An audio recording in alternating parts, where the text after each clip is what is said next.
आज ही Doubtnut app download करें। Doubtnut पर होगा अब आपके सभी मैथ्स, केमिस्ट्री, फिजिक्स और बायोलॉजी डाउट्स का सफाया। बस अपने क्वेश्चन की फोटो खींचो, उसे क्रॉप करो और तुरंत वीडियो सोल्यूशन पाओ। Download now. हेलो फ्रेंड्स, तो अब हम शुरू करने जा रहे हैं अपने चैप्टर नंबर 6 से social responsibilities of business and business ethics chapter का एक और नया टॉपिक अपने इस वीडियो में जो हम कवर करेंगे।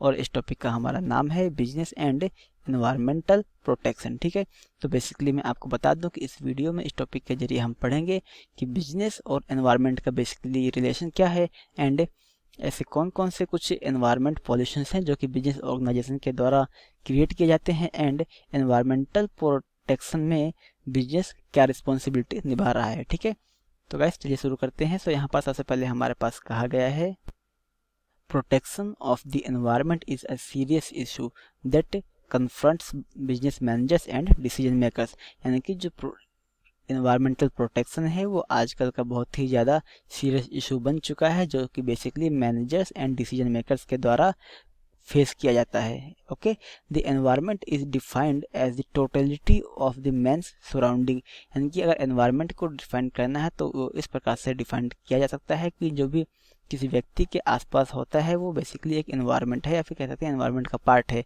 इसमें दोनों चीज़ को कंटेन किया जाता है, both natural and man made, यानी कि मैन मेड सोर्सेज को भी एंड नेचुरल सोर्सेज को भी। And these surroundings are also in the nature of the resources that are useful for the human life. तो यहाँ ये कहा गया है कि जो सराउंडिंग है ये basically nature of the resources के फॉर्म में होती है जो कि ह्यूमन लाइफ के लिए बहुत ही ज़्यादा यूजफुल है एंड इम्पोर्टेंट है। एंड आगे कहा है the resources may also be called natural resources like land, water, air, fauna and flora and raw material, और man made resources such as the cultural heritage, socio economic institutions and the people. यानी कि simple सी बात इसकी ये है कि अगर हम बात करें नेचुरल रिसोर्सेज की तो जो भी नेचुरल रिसोर्सेज अवेलेबल होते हैं वो मेनली टू पार्ट्स में डिवाइडेड होते हैं। ठीक है, जो फर्स्ट पार्ट है वो है हमारा नेचुरल रिसोर्सेज और जो सेकंड पार्ट है वो है मैन मेड रिसोर्सेज। और नेचुरल रिसोर्सेज की बात करें तो नेचुरल रिसोर्सेज होते हैं गाइस वो रिसोर्सेज जो कि प्रकृति की देन है, यानी कि नेचुरली है। ठीक है, वो किसी के द्वारा स्टेबलाइज नहीं किए गए हैं। For example land, water, air, fauna and flora and raw material. Okay, and जो सेकंड है रिसोर्सेज वो होते हैं मैन मेड रिसोर्सेज, यानी कि ऐसे रिसोर्सेज जो कि ह्यूमंस के द्वारा बनाए गए हैं। ठीक है, जो कि बेसिकली होते हैं such as cultural heritage, socio economic institutions and peoples etcetera. And आगे चलते हैं तो आगे हमारे पास कहा गया है it is widely recognised that the quality of the environment is fast deteriorating particularly due to the industrial activities।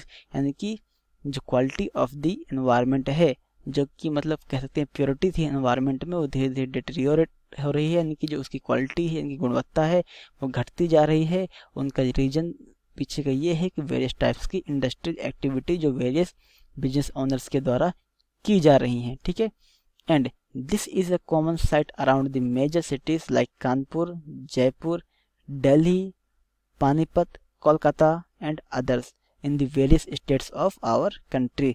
और जो इनकी वजह से इनकी जो इस पॉल्यूशन की वजह से मेनली इफेक्टेड होने वाले मेजर सिटीज यानी जो बड़े शहर हैं वो हैं मेनली कानपुर, ठीक है, जयपुर, दिल्ली, पानीपत, कोलकाता एंड ऐसे ही कुछ अन्य शहर जो कि वेरियस स्टेट्स में अवेलेबल हैं इन आवर कंट्री। ठीक है, and there एमिसियस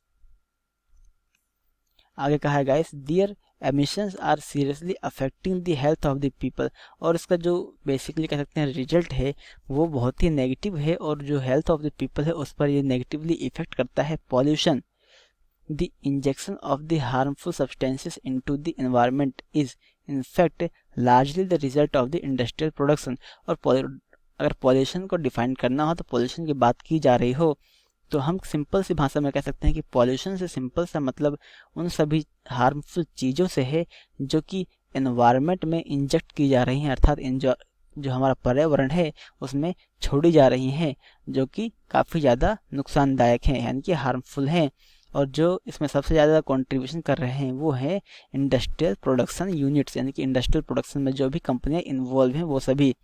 okay, since some waste is inevitable in the use of the materials and energy, the manufacturer face a great challenge in mining the adverse impact of this waste by using proper technology. So कुछ material ऐसे होते हैं guys जो कि basically inevitable use के purpose से use किए जाते हैं, ठीक है। और जो भी मैन्युफैक्चरर हैं उनके लिए आज ये बहुत ही बड़ा चैलेंज बन चुका है कि इन सभी जो एक्टिविटीज़ हो रही हैं, ठीक है, उनको कैसे मिनिमाइज़ किया जाए और उसका जो एडवर्स इम्पैक्ट हो रहा है वेस्ट से रिलेटेड जो कि हेल्थ इश्यूज क्रिएट कर रहा है उसको कैसे रिड्यूस किया जाए बाय यूजिंग प्रॉपर टेक्नोलॉजीज, ठीक है। एंड इसके आगे बढ़ते हैं तो आगे हमारे पास कहा गया है protection of the environment is good for all of us, यानी कि जो पर्यावरण की सुरक्षा का मुद्दा है वो हम सभी के लिए अच्छा है, ठीक है। अगर पर्यावरण सुरक्षित नहीं होगा तो जाहिर सी बात है जो एनवायरनमेंट है वो पॉल्यूटेड हो जाएगा, जिसकी वजह से वेरियस टाइप्स के health issues and health hazards create होंगे। और जो भी इस एनवायरनमेंट में ह्यूमन बीइंग हो या फिर एनिमल या फिर एटसेट्रा अनदर प्लांट वगैरह जो भी सर्वाइव कर रहे हैं उनको वेरियस टाइप्स के इश्यूज एंड प्रॉब्लम्स फेस करनी पड़ेंगी, जिसकी वजह से जो सर्वाइवल है वो बहुत ही ज़्यादा डिफ़िकल्ट हो जाएगा। इसलिए ये लाइन यहाँ कही गई है कि protection of the environment is good for all of us, okay. Now pollution changes the physical, chemical and biological characteristics of air, land and water. और जो सबसे 3 तत्व हैं जीवित रहने के लिए, जो कि हम बेसिकली एयर यानी कि हवा, लैंड यानी कि ज़मीन, वाटर यानी कि पानी, ठीक है। उनका जो बेसिकली क्या है फिजिकल, केमिकल एंड बायोलॉजिकल जो कैरेक्टरिस्टिक्स एंड विशेषताएं होती हैं वो धीरे धीरे चेंज होती रही हैं एंड चेंज होती जा भी रही हैं due to just because of the environment pollution is increasing day by day.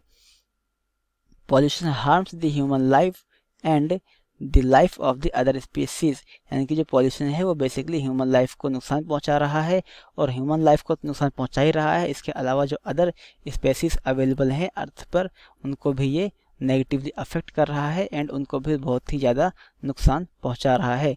And it also degrades the living condition while wasting और डिप्लेटिंग रॉ मटेरियल रिसोर्सेज। और बेसिकली इससे हो ये रहा है कि जो लिविंग कंडीशन है वो काफ़ी ज़्यादा डिफ़िकल्ट होती जा रही है, ठीक है, due to waste type of waste and depleting raw material resources, okay. Now इसके बाद कहा गया है the country's cultural heritage is also affected and it is becoming increasingly difficult to protect all historical monuments, यानी कि जो कह सकते हैं जो कल्चरल हेरिटेज है यानी कि जो भी हमारे कह सकते हैं हिस्ट्री है वो भी इससे काफ़ी ज़्यादा इफ़ेक्ट हो रही है नेगेटिवली, ठीक है। और इसका रिजल्ट ये हो रहा है कि जो भी हमारे हिस्टोरिकल मोनूमेंट्स हैं लाइक फॉर एग्जांपल के तौर पर ताजमहल, ठीक है, उसका बेसिकली हो ये रहा है कि air pollution and water pollution की वजह से, water pollution guys rain pollution, ठीक है, उसकी वजह से जो उसकी नेचुरल सुंदरता थी यानी कि जो स्टार्टिंग में वाइट कलर का था जो कि बेसिकली सफ़ेद संगमरमर से बना हुआ था, उसकी जो क्वालिटी एंड ब्यूटीनेस है वो धीरे धीरे डिक्रीज होती जा रही है due to the various pollutions, okay. और इसकी वजह से बेसिकली जो हमारे हिस्टोरिकल मोनूमेंट्स है उनकी जो पॉपुलरनेस है वो भी धीरे धीरे कम हो रही है, ओके। और pollution exist because the environment can observe only a limited amount of pollutant and waste. और पॉल्यूशन बेसिकली इसलिए एग्जिस्ट कर रहा है एंड इंक्रीज हो रहा है क्योंकि इसके पीछे जो कारण है वो ये है कि जो हमारा एनवायरनमेंट है वो एक लिमिटेड अमाउंट में बेसिकली जो पॉल्यूटेंट है उनको ऑब्जर्व कर सकता है एंड वेस्ट को ऑब्जर्व कर सकता है, ठीक है। यानी कि हम फॉर एग्जाम्पल के तौर पर मान लीजिए कि ये है हमारा एनवायरनमेंट, ठीक है, और इसकी जो पॉल्यूशन को ऑब्जर्व करने की कैपेसिटी है वो है इतनी, ठीक है। और जो हम पॉल्यूशन क्या कर रहे हैं क्रिएट कर रहे हैं वो कर रहे हैं इतना, ठीक है। तो इस वाले पार्ट में से तो मान लीजिए इसकी कैपेसिटी इतनी है तो ये इतना ऑब्जर्व कर लेगा, बाकी का बचा हुआ ये वाला पार्ट ऑब्जर्व नहीं होगा, तो इससे जो वेरियस टाइप के इश्यूज क्रिएट होंगे तो वही बेसिकली होता है क्या हमारा एनवायरनमेंट पॉल्यूशन, ठीक है। नाउ आगे यहाँ पर हमारे पास कहा गया है सम हजार्डियस वेस्ट और toxic by product and chemical are termed as the hazardous pollutants, यानी कि कुछ ऐसे हजार्डियस वेस्ट यानी कि नुकसानदायक या फिर कह सकते हैं जहरीले वेस्ट, टॉक्सिक बाय प्रोडक्ट जो होते हैं और केमिकल से बने होते हैं, ठीक है, जो वो क्या कर रहे हैं हजार्डियस पॉल्यूटेंट क्रिएट कर रहे हैं because they have toxic characteristics that the environment can be assimilate, और उनकी वजह से बेसिकली उनके अंदर टॉक्सिक पाया जाता है, टॉक्सिक कैरेक्टरिस्टिक्स जो कि बहुत ही ज़्यादा नुकसानदायक होते हैं, वेरियस टाइप्स के skin issues and skin problems create करते हैं, ठीक है। तो इसकी वजह से क्या हो रहा है, that the environment can not be assimilate, okay. Now इसके बाद कहा है हमारे पास पॉल्यूशन दस causes risk to the environmental quality, human health and damage to the natural and man-made resources। और बेसिकली पॉल्यूशन की वजह से कई सारे कारण निकल कर आ रहे हैं, जो कि हैं वेरियस टाइप्स के रिस्क अराइज होना जो कि एनवायरनमेंट से रिलेटेड है, जैसे कि क्वालिटी ऑफ द प्रोडक्ट यानी कि जैसे कि कह सकते हैं खाद्य पदार्थ यानी FMCG के गुड्स की क्वालिटी डिक्रीज होना day by day, human health issues create होना, damage to natural resources and damage to nature जैसे कि जंगलों का काटना etcetera, and man made resources भी क्या हो रहे हैं, डिक्रीज हो रहे हैं, ठीक है। जैसे कि हमने मैन मेड रिसोर्सेज में अभी डिस्कस किया था क्या, historical monument, okay. And protection of the environment is directly related to the control of the pollution. और जो एनवायरनमेंट की प्रोटेक्शन की बात है वो गाइस डायरेक्टली रिलेट करती है कंट्रोल ओवर पॉपुलेशन से, क्योंकि अगर पॉपुलेशन कंट्रोल हो जाएगा तो एनवायरनमेंट प्रोटेक्ट हो जाएगा, ठीक है। और अगर population day by day increase होता रहेगा तो एनवायरनमेंट भी प्रोटेक्ट नहीं होगा। तो इसलिए कह सकते हैं कि protection of environment and control over population एक दूसरे से डायरेक्टली रिलेट करते हैं, ठीक है guys.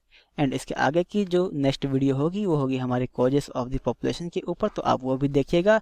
And thank you so much guys for watching this video, I hope you like it. Class 6 से 12 से लेके नीट, IIT, JEE मेंस और एडवांस के लेवल तक 10 मिलियन से ज्यादा स्टूडेंट्स का भरोसा। आज ही डाउनलोड करें डाउटनेट ऐप या व्हाट्सएप कीजिए अपने डाउट्स 8400 400 400 पर।